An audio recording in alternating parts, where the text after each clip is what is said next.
Olá pessoal, nosso grupo ficou com a síndrome do intestino irritável, que é um dos distúrbios gastrointestinais mais comuns.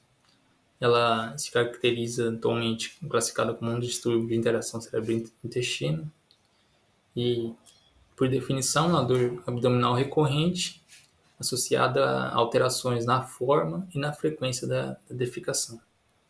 Apesar de não ter uma origem orgânica, causa grande impacto na qualidade de vida dos pacientes. Afeta tanto a parte física, emocional e social, além de representar um custo elevado aos sistemas de saúde espalhados pelo mundo. Ela possui uma fisiopatologia complexa e multifatorial, que envolve disfunções nesse eixo intestino-cérebro, alterações na microbiota intestinal, além de fatores genéticos. Há uma estimativa de 10% da população mundial seja acometida com essa síndrome, e o diagnóstico ainda é um desafio devido à ausência de biomarcadores e à grande variabilidade dos sintomas. Com base na epidemiologia, ela reflete diferenças metodológicas e culturais e geográficas, e seu principal instrumento utilizado atualmente para estudos populacionais a respeito dessa síndrome é o critério de Home-4, que é um consenso que caracterizou a doença, que exige que ela seja caracterizada como dor abdominal, associada a alterações na fezes por pelo menos 6 meses, com sintomas ocorrendo pelo menos um por semana nos últimos 3 meses. Estudos populacionais ainda indicam que a prevalência pontual dessa síndrome gira em torno de 5 e 10% da população, mas com grande variância regional, como pode ver na imagem. Meta-análises baseadas no consenso anteriores, em consensos anteriores, relatavam uma prevalência global de 8 a 11%, o que dá uma diferença maior do que esse critério de atualmente, que é mais preciso. Dá uma estimativa até de 45% no Paquistão. E aí já os estudos atuais mostram taxas mais conservadoras, de 1%, 7%, em 33%, em 33 países. Ela também varia conforme a idade e sexo, mulheres apresentam maiores riscos e pessoas com menos de 50 anos têm menor prevalência. Nos Estados Unidos, afro-americanos têm menor prevalência que os brancos, enquanto que os países como China, Malásia e Índia não há uma diferença significativa entre essas etnias. No Brasil, as dimensões territoriais dificultam uma estimativa precisa. A Associação Brasileira para o Estudo da Síndrome indica uma prevalência de cerca de 12% para nós. Entre os principais fatores de risco estão as infecções entéricas prévias, que é presente em cerca de 10% dos casos, as comorbidades psicológicas, como ansiedade e depressão, que acometem cerca de 23% dos pacientes, com sintomas relatados por até 39% deles. Então, né, vamos aqui falar da parte mais fisiológica agora. No caso, especificamente falando do eixo intestino-cérebro, né? Que no caso, né, ele pode ser chamado por alguns autores de eixo microbiota intestino-cérebro, e no caso, ele é um eixo bidirecional, ou seja, ele está atuando tanto o cérebro está atuando no intestino quanto vice-versa. E no caso, ele vai fazer essa conexão, né, do sistema nervoso central com o sistema digestório, né? No caso, ele vai ter como alguns componentes a questão do cérebro, a medula espinal, o sistema nervoso autônomo, principalmente, né, pegando a questão do sistema nervoso entérico. E no caso, né, ele vai acabar se centrando muito nessa questão das vias neurais, na via imune, na via neuroendócrina, né? E no caso, né, vai ter essa comunicação, né, que vai acabar permitindo ter essa modulação das funções que tanto o sistema nervoso central consegue realizar no intestino, quanto o contrário. E no caso, né, a principal via de comunicação que a gente vai ter entre eles vai ser por via do nervo vago, né, que vai ser essa principal via de modulação, que no caso lá vai ser composta de 80% de vias aferentes, né, que no caso vão estar sendo ativados por micro-organismos, né, ou metabólitos, né, no caso ácidos graxos de cadeia curta, enzimas, a gente também pode ter a questão de serotonina, a questão do GABA, que pode estar atuando ali, acetilcolina, e no caso, né, essas terminações nervosas vagais, elas vão acabar realizando sinapse, né, nos neurônios do sistema nervoso entérico, e no caso vão acabar conseguindo fazer essa questão de modulação da função muscular, da função neurohormonal e da função secretória, né, do sistema digestório. E no caso, agora falando especificamente da questão da atuação da microbiota, ela vai ter algumas atuações interessantes, né? Por causa que ela vai conseguir atuar no sistema nervoso central por meio de metabólitos, né? Que conseguem passar pela barreira hematocefálica, né? E no caso, né, por exemplo, ácido gráfico de cadeia curta, a gente vai ter que, por mais que eles são utilizados principalmente como fonte de energia, eles também podem ser atuar em receptores acoplados à proteína G, né? No caso, por exemplo, o FFA2, né? FFAR2, e no caso eles vão estar se encontrando esses receptores em diversos tecidos corporais. No caso, isso colabora com a ideia que a microbiota tem uma importância muito grande na questão desse eixo. E no caso, além disso, essa microbiota atua também na expressão dos níveis de triptofano, que no caso vai ser um precursor da serotonina. Ou seja, a gente consegue ver que é extremamente importante nessa questão toda aqui, desse eixo, dessa conexão toda. Tá. Eu sou Gabriele, vou falar da relação entre a disbiose da microbiota intestinal e a síndrome do intestino irritável. A microbiota intestinal é constituída por trilhões de micro-organismos que participam ativamente na homeostasia corporal. Porém, na síndrome do intestino irritável, estudos comprovaram que ocorre uma disbiose, ou seja, uma alteração composicional e funcional, principalmente nas bactérias. E uma dessas disfunções que foi relatada está representada aqui nesse esquema, em que ocorre uma diminuição principalmente da concentração, da quantidade de bactérias que participam do metabolismo do butirato, da produção do butirato. Então, isso altera também o metabolismo do triptofano, porque o butirato ele vai ativar essa enzima TPH1 que transforma o triptofano em serotonina entérica dentro da célula enterocromafim. Então, a diminuição da serotonina entérica vai também diminuir a estimulação dos neurônios do sistema nervoso entérico e também do nervo vago, que vai ligar o intestino ao sistema nervoso central. Então, isso ilustra bem a relação entre a microbiota, o intestino e o cérebro, ou seja, o eixo microbiota, intestino, cérebro. E também, essas mesmas bactérias, elas participam do metabolismo de ácidos graxos de cadeia curta, que também influenciam no nervo vago, porque eles possuem receptores livres desses ácidos graxos, então vai influenciar nas aferências do nervo vago também. Outra alteração que também acontece é o aumento da quantidade de bactérias pró-inflamatórias. Essas bactérias vão produzir toxinas que vão destruir a barreira epitelial intestinal e, com isso, as bactérias e seus metabólitos vão entrar em contato com o sistema imunológico, que vai produzir uma reação inflamatória de baixo grau. Essa alteração também foi verificada em transtornos psiquiátricos como ansiedade e depressão. Com isso, é possível verificar a relação entre a síndrome do intestino irritável, transtornos psiquiátricos e a microbiota, que estão intimamente relacionados, em que uma mesma alteração ocasiona tanto a síndrome gastrointestinal quanto esses transtornos psiquiátricos. Com isso, é possível elucidar a relação entre o eixo microbiota, intestino, cérebro e também transtornos de ansiedade e depressão.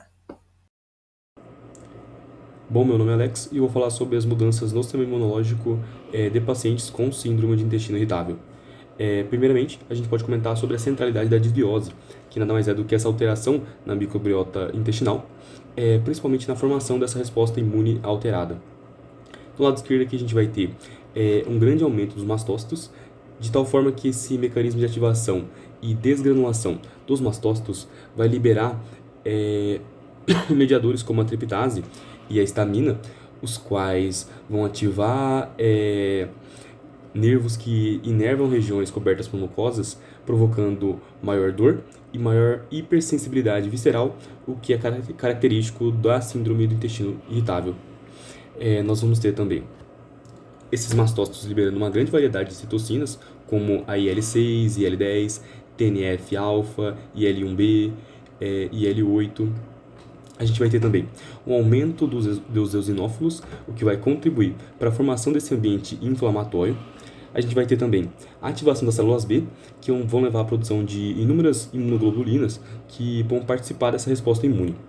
Do lado direito aqui, nós vamos ter, primeiramente, células dendríticas que vão ativar células TH1 auxiliares, células T auxiliares no caso, né, células TH1, que por sua vez vão ativar macrófagos e vai levar a uma produção adicional de citocinas, como de citocinas pró-inflamatórias, como a TNF-alfa e IL-6, mas também você vai ter uma produção adicional de citocinas regulatórias, como a IL-10. Nós também teremos aqui uma diminuição da produção de células NK, o que vai se associar com uma resposta a um processo de estresse psicológico, e também a gente vai ter aqui transmissão desses sinais relacionados principalmente aqui com a atividade intensa do sistema imunológico, né, para o cérebro por meio de vias humorais e também vias neurais, de tal forma que a gente vai ter uma modulação da percepção de dor e alterações na motilidade intestinal. Como também nós teremos alterações neurofuncionais na ínsula, no córtex cingulado e também na amígdala. Olá, meu nome é George e agora será apresentado a relação fisiopatológica entre os transtornos psiquiátricos mais comuns e a síndrome do intestino irritável. Dada a complexidade de sua fisiopatologia, a qual intermeia a microbiota intestinal, o intestino propriamente dito e o sistema nervoso central, a SI é um exemplo excelente de como o metabolismo no conectoma cerebral pode afetar diretamente a funcionalidade intestinal, assim como o metabolismo associado ao intestino pode afetar a fisiologia do sistema nervoso central, os quais são processos mediados por fatores de risco genéticos e o expossoma ao qual um indivíduo está sujeito ao longo de sua vida. Em um estudo de associação genômica amplo, publicado em 2021, certos genes em pessoas com SI estão fortemente ligados com o desenvolvimento de distúrbios psiquiátricos. Tal correlação persistiu após levar-se em consideração a elevada sobreposição de fenótipos entre a ansiedade e os transtornos de humor com a SI, aspecto qual sugere vias etiológicas comuns entre os indivíduos, entre os distúrbios mentais e a síndrome em questão.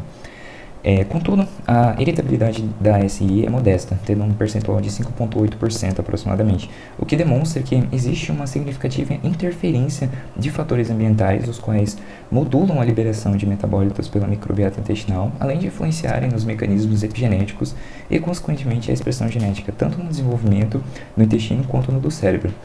Como pode ser observado na coluna mais à direita da imagem, a imagem esquerda, diversos circuitos neurais, entre eles a rede de excitação emocional, a rede de modo padrão e a rede sensório-motora.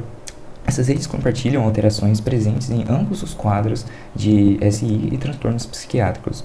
Tais mudanças modulam a percepção de dor como uma consequência do processo de sensibilização central e também influenciam nas secreções da mucosa intestinal e sua motilidade, por meio de transmissões vagais principalmente, além de intensificarem a atividade imunológica do intestino, que pode ocasionar inflamações prolongadas na região abdominal e prejudicar a integridade da barreira intestinal.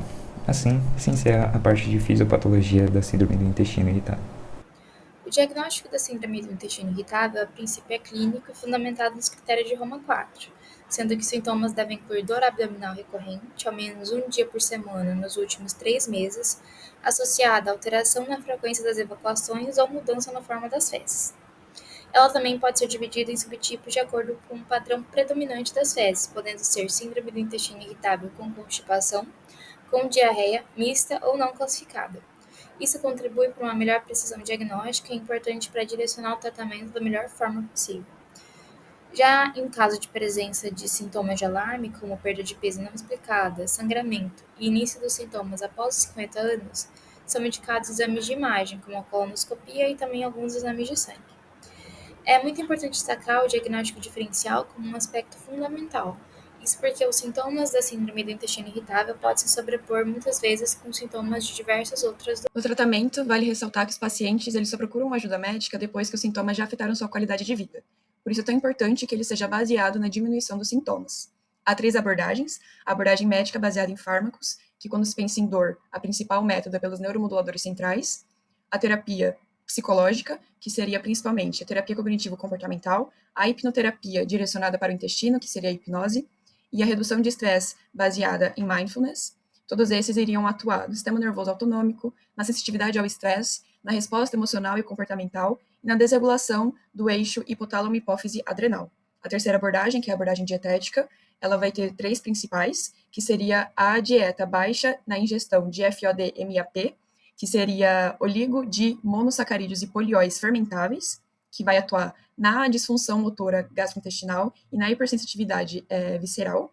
E a dieta mediterrânea, que seria a baixa em consumo de carne vermelha, maior consumo em alimentos integrais, e psicobióticos, que seriam probióticos, que é os lactobacilos, prebióticos, que são as fibras, que vão atuar na microbiota gastrointestinal. Quando a gente pensa no tratamento médico, então, num primeiro momento, pensando em diminuir os sintomas gastrointestinais, nós temos as drogas de primeira linha, que seriam os laxativos, os antidiarreicos e os antipasmódicos. Esses antipasmódicos seriam para diminuir a contração e, assim, diminuir a dor. Então, eles vão ajudar na constipação, na diarreia. E caso não seja efetivo e a intensidade desses sintomas gastrointestinais aumente, aí sim você vai para as drogas de segunda linha, que seriam secretogogos para constipação e drogas para o tratamento da diarreia. Então, seriam tratamentos mais focados no padrão das fezes. E caso você queira tratar uma condição de humor, de ansiedade, que mexe mais com o psicológico, você vai usar, então, os neuromoduladores centrais, que estão mais ligados com a dor. No tratamento dietético, você tem que, a primeira linha seria um aconselhamento da dieta padrão, que seria, ao invés de uma dieta restritiva, você iria apenas mudar o padrão da sua dieta normal. Então, você vai diminuir o consumo de álcool, diminuir o consumo de cafeína, de gordura e de pimenta. Caso não funcione e os sintomas gastrointestinais continuem, você vai para uma dieta mais restritiva, que seria a baixa ingesta de FOD-MAP. Vale ressaltar que para conseguir realmente tratar com essa mudança de dieta, tem que ter toda uma avaliação psicológica, porque a pessoa não pode ter nenhum distúrbio alimentar restritivo, que esse tipo de dieta vai só piorar o quadro da pessoa. Então, quando você pensa em diminuir os sintomas psicológicos, é a dieta mediterrânea, que tem evidências que ela vai atuar na depressão. No tratamento psicológico, quando a gente pensa em diminuir, então, os sintomas gastrointestinais, a primeira linha seria a autogestão, que vai estar relacionada com a autoeficiência, com a regulação do sono, com a regulação do estresse. Caso os sintomas gastrointestinais continuem, você vai para uma terapia cognitiva comportamental ou a hipnoterapia direcionada para o intestino, que seria nesse eixo cérebro-intestino, para conseguir fazer essa diminuição dos sintomas. Caso você pense em uma atuação de diminuição de sintomas psicológicos, vai ser então um tratamento psicológico intensivo. Bom, então no âmbito da qualidade de vida, a síndrome do intestino irritável, ela está amplamente relacionada com a saúde mental dos indivíduos acometidos, de uma forma que, mais do que os sintomas gastrointestinais, as comorbidades psicológicas, elas são altamente influentes na qualidade de vida a longo prazo. E essa síndrome, ela vai apresentar o impacto dela agravado pelas comorbidades psicológicas, uma vez que a gravidade dos sintomas da síndrome, ela aumenta conforme a quantidade de transtornos psicológicos o paciente tem. Então, quanto mais transtornos psicológicos ele tem, mais graves serão os sintomas apresentados por ele da síndrome. Essa síndrome, aliada aos acometimentos mentais, né, ela vai afetar as atividades diárias de alguns indivíduos, e os estudos apontam que de 5% até 50% das pessoas com a síndrome do intestino irritável, elas vão precisar de afastamento dos seus cargos laborais, devido aos sintomas que elas apresentam. E até 82% pode ter o comprometimento total dos seus trabalhos. E esse comprometimento, ele, conforme mostram os estudos e as evidências, ele é mais provável que ocorra nos pacientes com níveis mais altos de depressão e de ansiedade. E alguns outros impactos na qualidade de vida vão se dar pela diminuição da capacidade de socialização e, por exemplo, de realizar viagens. Então, ali a socialização e a realização de viagem, ela é muito prejudicada pelo receio desses indivíduos não encontrarem sanitários disponíveis no momento que eles necessitam. E isso também pode fazer com que eles sofram alguns estigmas, seja por parte da família, por parte dos amigos ou por parte de colegas de trabalho. E, além disso, o aparecimento e o aumento ali dos sintomas de depressão e de ansiedade, eles podem ser o resultado de um atraso no diagnóstico ou no início de um tratamento eficaz. E dessa forma, então, a gente pode concluir que a redução da qualidade de vida na síndrome do intestino irritável, ela é motivada, sobretudo, por transtornos psicológicos simultâneos e não apenas pelos sintomas gastrointestinais. Então, por mais que os sintomas gastrointestinais eles apresentem ali um impacto muito grande, os problemas mentais que são decorridos dele têm um impacto maior na vida das pessoas, na qualidade de vida, diminui muito a qualidade de vida dessas pessoas. E isso mostra pra gente a necessidade de ter uma abordagem integrada no cuidado dos pacientes acometidos pela síndrome do intestino irritável, para que eles não tenham todo esse prejuízo ali na qualidade de vida deles, devido à sua saúde mental e aos possíveis estigmas ali que eles venham a sofrer.